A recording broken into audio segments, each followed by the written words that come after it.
Pozdrav svima i dobrodošli u novi video na ovom kanalu i danas malo komentiramo skupine za svjetsko prvenstvo u Katru. Gledali smo izvlačenje zajedno na live streamu, bilo je prebrutalno, bilo vas je u jednom trenutku 2700 na live streamu i na tome vam veliko hvala. Također nabacite like na ovaj video, subscribe se to na kanal, svaki like, svaki subscribe znači puno za kanal, tako da opalite. Ovaj video je trebao izaći jučer, ali pošto sam dugo streamao na YouTube pa smo se prebacili na Trovo, nisam stigao da snimam ovaj video, tako da izlazi danas. Imate dole link u opisu od mog Trova, tako da ako vas zanimaju live streamovi, ako želite da gledate kako igram FIFA, kako igram Fortnite, počeo sam igrati Fortnite sad kad nema buildanja, iskreno je, bez buildanja je super igra, buildanjem ne bi igrao nikad.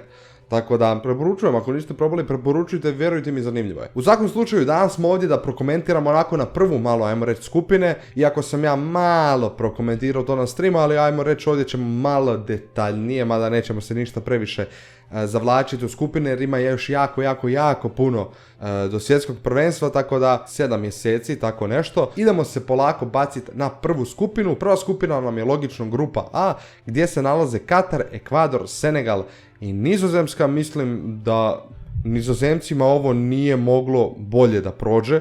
Mislim stvarno da im nije moglo bolje da prođe, pa čak i križanje sa B skupinom im je jako dobro, naravno ako izbore prvu poziciju. U svakom slučaju ovdje nekako na prvu odskaču Nizozemska i Senegal. Ekvador je dosta neugodna reprezentacija koja može nešto možda pomrsiti planove, ajmo reći, Senegalu, pošto ajmo reći za Nizozemsku očekujemo da prođemo. Katar, vjerujem da je ovdje samo prolaznik, da će biti samo dio svjetskog prvenstva, da neće ništa posebno da napravi, tako da vjerujem da je Senegal i Nizozemska da su ovdje izrazito zadovoljni sa ždrijebom. Pa čak i Ekvador. Da li će ovo biti zanimljiva skupina za gledat? Pa ja bi u suštini rekao da hoće u utakmicama gdje nema Katara. A ove ostale utakmice ne djeluju baš toliko dosadno. Idemo sad na grupu B gdje imamo Englesku, Iran, USA, Wales, Škotsku ili Ukrajinu, neko od njih ko se bude kvalificirao. Engleska vjerujem da je dobila izuzetno laganu grupu, ali eto, vidjet ćemo. USA mislim da ovdje itekako može tražiti priliku za prolazak dalje. Iran možda se nešto desi pa pomrsi neke račune. A što se tiče Walesa, Škotske i Ukrajine, Wales je već u finalu, a Škotska i Ukrajina tek trebaju odigrati polufinalnu utakmicu. Iskreno stvarno ne znam ko bi se ovdje možda mogao kvalificirati. Ja ću reći da najviše dajem šanse Walesu, ali o tom potom to ćemo da vidimo. U svakom slučaju, kogod da se kvalificira, vjerujem da će Engleskoj ovo relativno biti lagano. Iran nije ni blizu Engleske, USA ok ima pojedince, ništa toliko specijalno, Pulišić je tu neka najveća zvijezda, ne bi to trebali da prokockaju, a sad god dođe iz Europe, ne vjerujem da bi ih trebao nešto previše ugroziti ako toliko žele taj silni it's coming home. Tako da vidjet ćemo. U svakom slučaju, engleska reprezentacija i po meni neka od ovih europskih bi trebali biti favoriti za drugo mjesto uz taj USA Iran koji se mogu definitivno boriti. Ali dobro, o tom potom vidjet ćemo, ima još jako puno do prvenstva, zato ne želim baš previše komentirati ko će biti prvi, drugi, treći, četvrti, ima za to vremena. U grupi C, Argentina, Saudijska Arabija, Meksiko, Poljska, izuzetno dobra skupina za Argentinu, mislim da ovo nije im toliko teško. Argentina stvarno već nije izgubila od 2019. godine, što je stvarno jako dobar niz, a nije baš da igraju protiv toliko loših reprezentacija da nisu mogli izgubiti. Brazil, Urugvaj, još određene druge reprezentacije koji se sad trenutno ne mogu sjetiti, Kolumbija koja nije na ovom prvenstvu, ali Kolumbija je uvijek neugodna. U svakom slučaju Argentina ovdje bi trebala biti veliki favorit, Meksiko bi tu trebao biti čisto onako u prolazu. Bili smo na svjetskom prvenstvu, ne znam da li ste možda vidjeli, Meksiko, Poljska, vjerujem da bi se oni mogli poboriti za to drugo mjesto, ali nekako ja više imam povjerenja u Meksiko. Tako da, to je otprilike tako nešto. U skupini D, Francuska, Peru ili Australija i Ujedinjeni Arapski Emirati, Danska, Tunis. Može se reći repriza iz 2018. ako se Peru kvalificira, a po mom mišljenju Peru ovdje ima najviše šanse. Francuska, Peru, Danska su bili u skupini 2018. Tako da možda se ponovi opet, ja vjerujem da čak i hoće, jer mislim da Peru ovdje ima najviše šanse da se kvalificira. Francuska definitivno je dobila dobru skupinu, Dapače, Francuska i Danska će se susret sad u Ligi nacija, tu ćemo vidjeti neko zagrijavanje između njih. Vjerujem da Danska može pomrsiti račune Francuzima, jer stvarno Danci igraju jako dobar fudbal, što bi rekli. Tako da Francuska i Danska, mislim Francuzi bi ovdje po nekom realnom mišljenju trebali biti prvi, ali po nekom nerealnom mišljenju trebaju ispast iz skupine. Zašto ispast? Čisto za oni koji ne znaju, 2006. Italija osvojila svjetsko, 2010. ispala u skupini. 2010. Španjolska osvojila svjetsko, 2014. ispali u skupini. 2014. osvojila Njemačka svjetsko, 2018. Njemačka ispala sa svjetskog u grupi. Tako da po toj logici Francuska mora da ispadne, ko bi tu mogao da prođe Peru, Danska, to ćemo da vidimo. Ako Francuska sruši tu kletvu, Francuska vjerujem da će proći sa prvog mjesta, Danska da će biti druga, ove reprezentacije da nemaju previše šanse, mada Peru može se tu nešto malo miješati, ali vjerujem da bi ipak to Danci trebali da riješe. Idemo sad u skupinu E gdje se nalazi Španjolska, Kosta Rika ili Novi Zeland. Ovdje stvarno ne znam ko će da prođe, možda Kosta Rika, Njemačka i Japan. Neugodna skupina. Japanci su nekako uvijek neugodni, skoro su izbacili Belgiju 2018. Japanci su neugodni, definitivno mogu biti zeznuti i jednoj i drugoj reprezentaciji, ali vjerujem da se to ovoga puta neće desiti.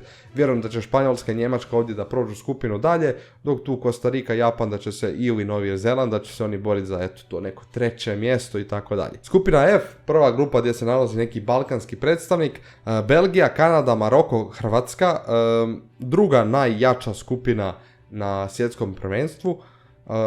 Zajebana skupina. Sad, kad ja kažem druga najjača skupina na svjetskom prvenstvu, to ne mislim ja, nego to je realno. Realno je zato što recimo ove sve reprezentacije se nalaze unutar topa 40, znači top 40 FIFA-inog rankinga, tako da ovo nije nimalo bezazlena skupina, dosta zajebana skupina, dosta otežana skupina. Belgija, reprezentacija sa kojom Hrvatskom ima relativno ok omjer, 9 utakmica ili 8, nisam 100% siguran, 8 ili 9 utakmica, 3 pobjede, 3 poraza, 2 utakmice ili 3 utakmice neriješeno. Tako da relativno pašemo si sa Belgijom, možemo ih pobijediti, možemo izgubiti, možemo igrati neriješeno, tako da pašemo, igramo posljednju utakmicu s njima, to može biti i dobro i loše.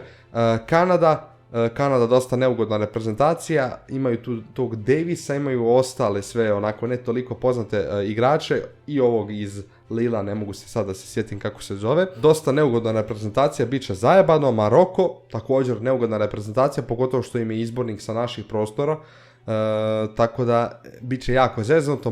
Maroko nije bezazlena reprezentacija, imaju jako dobre igrače, ima dosta igrača tu i Sevilje, tu je i Hakimi, tako da bit će jako zeznuto i gusto.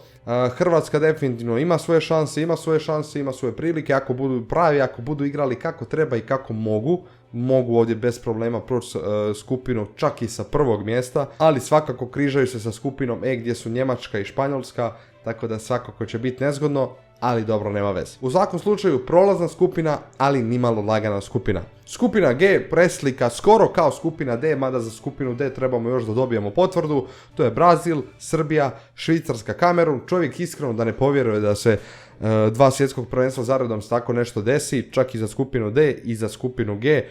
Iskreno baš nimalo da čovjek rekao kako se ovo desilo. Brazil definitivno najveći favorit u skupini, mislim da ni Švicarska, ni Srbija, ni Kamerun nije ono da im je, mislim kad govorimo o nekim realnim pričama, mislim da nijednoj reprezentaciji nije u cilju, moramo brate Brazil dobiti, to je naša šansa. Ne, Brazil izvući što bolji rezultat, ako je moguće što manje izgubiti, uzeti neki bod, ako naravno može se pobjedi se, ali mislim da se Srbija treba najviše okrenuti Švicarskoj i Kamerunu. Srbija je jako puno napredovala od 2018. i mislim da će ove godine biti puno konkurentnija nego tada. Tada kad sam pravio predikciju, ja sam ih izbacio u grupnoj fazi, naravno dobio sam hejt zato što sam izbacio Srbiju, ali mislim ja sam bio samo realan i Srbija tad nije imala dovoljno velike kvalitete da prođe tu skupinu, ali ove godine je definitivno potpuno suprotno, puno bolja reprezentacija, puno bolji izbornik prije svega ili selektor kako hoćete, tako da Srbiji ove godine dajem jako dobre šanse što se tiče prolaska. Naravno i 2018. to bile su sitnice u pitanju da je druže bio penal, možda bi Srbija to i prošla, ko će ga znat, ali u suštini I Švicarska je napredovala, tako da to definitivno nemojmo da zaboravimo. Švicarska je dosta neugodno bila sad i na europskom prvenstvu, skoro su došli do polufinala, znači ispali su na penale od Španjolske. Brazil je, brate, bio prvi u južnoameričkim kvalifikacijama. Kamerun je dosta napredovao od posljednjeg svjetskog prvenstva 2014. kad su bili s nama u skupini, kad smo ih dobili 4-0. Sad se to vrlo vjerojatno ne bi tako desilo jer su oni također dosta napredovali, tako da bit će ovo veoma dobra skupina i ovo je po meni najbolja skupina na svjetskom prvenstvu. Znači prvo ide G skupina, to je po nekoj statistici. Prvo je najbolja G skupina, zatim je skupina F, pa onda ne znam kako ostale idu, ali definitivno ni Hrvatska ni Srbija nisu baš imali previše sreće u ždrijebu, ali da je moglo gore, moglo je. Zamislite sad umjesto Švicarske da je tu upala Njemačka, pošto je Njemačka bila u drugom potu. A druže, to bi tek bilo katastrofa. Tako da ovo je, brate, ok. I posljednja skupina nam je skupina H, Portugal, Gana, Urugvaj, Južna Koreja. Definitivno zanimljiva skupina, ako mene pitate, neće ovo biti tako loše za gledat. Portugal i Urugvaj imat ćemo derbi, imali smo ga i 2018. kad su igrali u osmini finala, tad je bio bolji Urugvaj. Urugvaj sad je dosta lošiji nego tada što je bio, tako da vidjet ćemo kako će ovo da se završi. Pa Gana je, brate, bila 2010. na svjetskom, svi znamo, brate, ono poznato branjenje penala, branjenje rukom Suareza, po promašaj penala da li je pogodio prečku ili je promašio cijeli gol, pa poslije penali i prolazi Urugvaj dalje, tako da Gana ima priliku da se osveti za to. Južna Koreja može ovdje biti neugodna, imaju tog Sona. Skupina H bit će dosta zanimljiva, nekako se očekuje Portugal, Urugvaj da tu prođu dalje, ali vjerujem da će ovdje biti pakleno što se tiče drugog mjesta. Portugal vjerujem da bi trebao da prođe, tako da po meni, onako, ne znam šta bi rekao za skupine, niti su mi neke predobre, niti su mi neke preloše.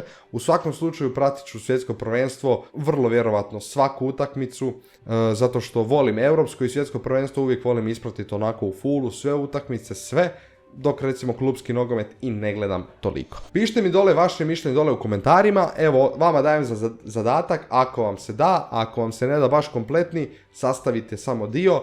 Iz svake skupine napišite mi 2 prolaznika koja prolaze po vama, a ako vam se to ne da, samo za grupu F u kojoj je Hrvatska i samo za skupinu G napišite tko će tu da prođe dalje. Tako da, veliko hvala svima što ste pogledali ovaj video, nabacite like na video, subscribeite se dole na kanal, a mi se vidimo, nadam se, već sutra u novom videu. Do sad, veliki pozdrav od mene i hvala vam svima za podršku. Dole ti link u opisu od live streama koji se upravo sad dešava, tako da dođi brzo na stream. Vidimo se tamo i ćao!